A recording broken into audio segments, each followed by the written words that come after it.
नमस्कार मंडळी, आज इथे मी तुम्हाला एक कडधान्याची भाजी करून दाखवणार आहे. ते सुद्धा हिरवा वाटाणा आणि त्यामध्ये बटाटा घालून ती भाजी करून दाखवणार आहे. आणि हिरवा वाटाणा आणि त्यामध्ये बटाटा घातला की ती भाजी चवीला खूप भारी लागते. आणि ही भाजी अगदी 10 मिनिटात बनवून तयार होते. आणि ही झटपट होण्यासाठी ही भाजी कुकरमध्ये करणार आहोत. आणि ह्यामध्ये अजून काहीतरी घालणार आहे ज्यामुळे ही भाजीची चव अजून वाढते. तर चला मग आजच्या रेसिपीला सुरुवात करूया. तर इथे वाटाणे घेतलेले आहे, रात्रभर पाण्यामध्ये भिजवून ठेवलेले. वाटाणे रात्रभर पाण्यात भिजवून ठेवायचं आणि मग दुसऱ्या दिवशी वाटाण्याची भाजी करायची. तर चला इथे वाटाणे घेतलेले आहेत, त्यासोबतच इथे लागणारे साहित्यही घेतलेले आहे. इथे काही जास्त साहित्य लागत नाही, जे घरी असतात तेच घेतलेले आहे. त्यानंतर हे सर्व बारीक कट करून घेणार आहे. आणि इथे घेतलेले आहे कांदा, टोमॅटो, बटाटा, लसूण, आलं, मिरची, कोथिंबीर, कढीपत्ता हे सर्व घेतलेले आहे. आता इथे मी सर्व इथे बारीक कट करून घेते. आणि तुम्ही ह्या वाटाण्याच्या भाजीमध्ये वांगंसुद्धा घालू शकतात. वांगं आणि हिरव्या वाटाण्याची भाजी पण खूप छान लागते. आणि त्यानंतर इथे टोमॅटो, कोथिंबीर हे सर्व कट करण्या अगोदर ते स्वच्छ धुवून घ्यायचं आहे. त्यानंतर मग कट करून घ्यायचं आहे. आणि तुम्ही आतापर्यंत आपल्या चॅनलला सबस्क्राईब केलं नसेल तर सबस्क्राईब करून घ्या. आणि रेसिपी आवडत असतील तर लाईक, कमेंट आणि शेअर करायला विसरू नका. तर चला इथे मी पटापट असं मस्त कट करून घेते. त्यानंतर इथे सर्व कट करून झाल्यानंतर इथे मी बटाटासुद्धा कट करून घेणार आहे. बटाट्याची मी सालं काढून घेते. तुम्हाला जर बटाट्याची सालं ठेवायची असेल तर तुम्ही ठेवू शकतात, पण इथे मी सगळं काढून घेते. आणि त्यानंतर बटाटासुद्धा कट करून घेतला आणि इथे सर्व कट करून झालेलं आहे. त्यानंतर इथे वाटण्यासाठी लसूण, मिरची आणि आलं आणि थोडीशी कोथिंबीर घालून असं त्याचं वाटण करून घ्यायचं आहे. आणि इथे मी वाटण करण्यासाठी खलबत्त्याचा वापर करणार आहे. जर तुम्हाला मिक्सरमध्ये लावायचं असेल तर तुम्ही मिक्सरमध्ये पण लावू शकतात. इथे मी खलबत्त्यामध्ये मस्त असं वाटण करून घेणार आहे. आणि वाटण कसं असलं पाहिजे ते मी तुम्हाला पुढे जाऊन दाखवते. तर बघा, असं वाटण असलं पाहिजे. त्यानंतर या वाटाण्याच्या भाजीमध्ये खोबरं पण घालायचं आहे, त्यामुळे अजून छान भाजी लागते. त्यानंतर मी इथे खोबरं घेतलेलं आहे आणि खिसणी घेतलेली आहे. तर असं मी खिसून घेणार आहे. जर तुम्हाला मिक्सरला लावायचं असेल तर तुम्ही मिक्सरलाही लावू शकतात. तर इथे मी अशा पद्धतीने खिसून घेते. जर तुम्हाला खोबरं घालायचं नसेल तर तुम्ही स्किपसुद्धा करू शकतात, पण थोडंसं खोबरं घातलं की कडधान्याच्या भाजीला खूप छान चव येते. तर इथे खिसून झालेलं आहे. त्यानंतर चला मग इथे सगळं आपलं रेडी आहे. सर्व कट करून घेतलेलं आहे, खोबरंही खिसून घेतलेलं आहे, वाटणही करून घेतलेलं आहे. आणि आता भाजी बनवायला जास्त वेळ लागणार नाही, सगळं तयार आहे. आता चला मग झटपट अशी भाजी बनवायला घेऊया. त्यानंतर इथे गॅसवरती कुकर ठेवून घेते.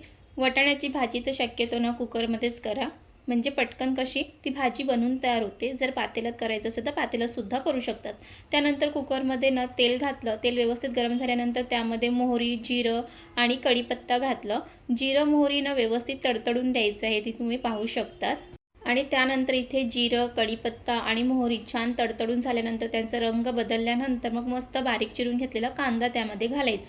आणि इथे मोहरी आणि जिरं, कढीपत्ता छान असं तडतडलेला आहे त्यामुळे सुगंध खूप छान येते.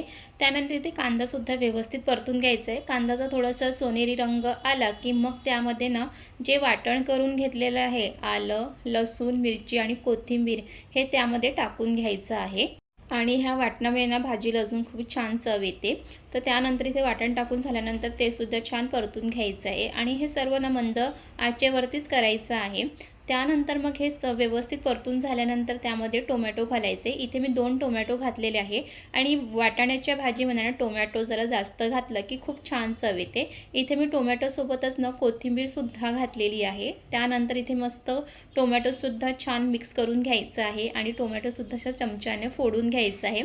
त्यानंतर मग हे सर्व व्यवस्थित झाल्यानंतर त्यामध्ये जे खिसून घेतलेला खोबरं आहे ते सुद्धा ह्यामध्ये घालणार आहे. आणि खोबरंसुद्धा छान मिक्स करून घ्यायचं आहे.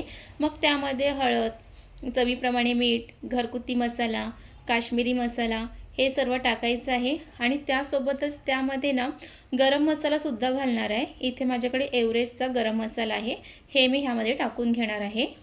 आणि त्यानंतर मग त्यामध्ये जर तुमच्याकडे गरम मसाला नसेल, कोणताही गरम मसाला असेल तो तुम्ही टाकू शकतात. आणि त्यानंतर मी ज्या खलबत्त्यामध्ये वाटण करून घेतलेलं त्यामध्ये थोडंसं पाणी घातलं आणि अगदी थोडंसं पाणी टाकून घेतलं. आणि त्यानंतर मग हे सर्व मसाले छान असं मिक्स करून घेतलं.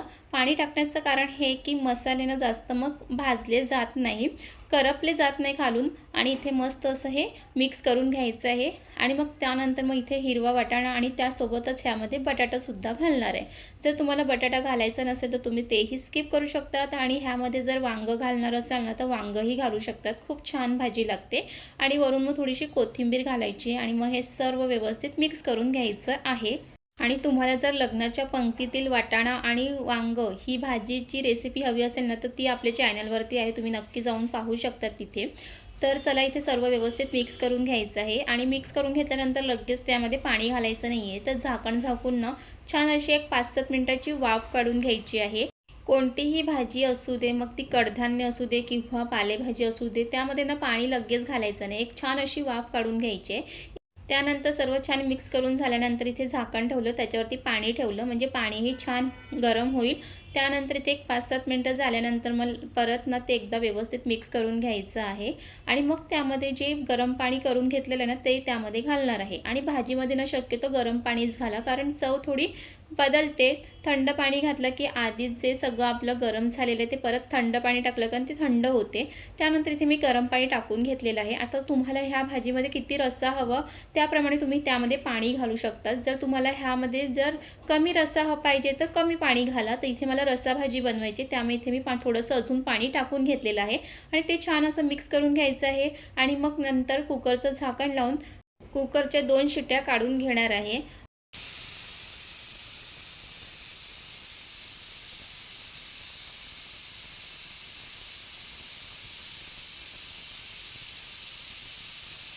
इथे कुकरच्या 2 शिट्या झालेल्या आहे. कुकरसुद्धा थंड झाला आहे. चला तर इथे पाहूया की भाजी कशी झाली. तिथे पाहू शकतात की मस्त अशी वाटाण्याची भाजी ही बनवून तयार झालेली आहे. बटाटा आणि वाटाणा पण छान शिजलेला आहे. त्यानंतर मग इथे वरून अशी भरपूर कोथिंबीर घालायची आहे आणि तुम्हीसुद्धा एकदा ह्या पद्धतीने नक्की ही भाजी करून बघा आणि ह्यामध्ये ना खोबरं घातलेलं आहे ना, तर ही भाजी अजून चवीला भारी लागते आणि ही भाजी थंड झाली की अजून घट्ट होत जाते. आणि तुम्हाला आजची झटपट होणारी वाटाणा बटाट्याची भाजीची रेसिपी कशी वाटली हे नक्की कमेंट करून सांगा आणि रेसिपी आवडली तर लाईक, कमेंट, शेअर आणि सबस्क्राईब करायला विसरू नका.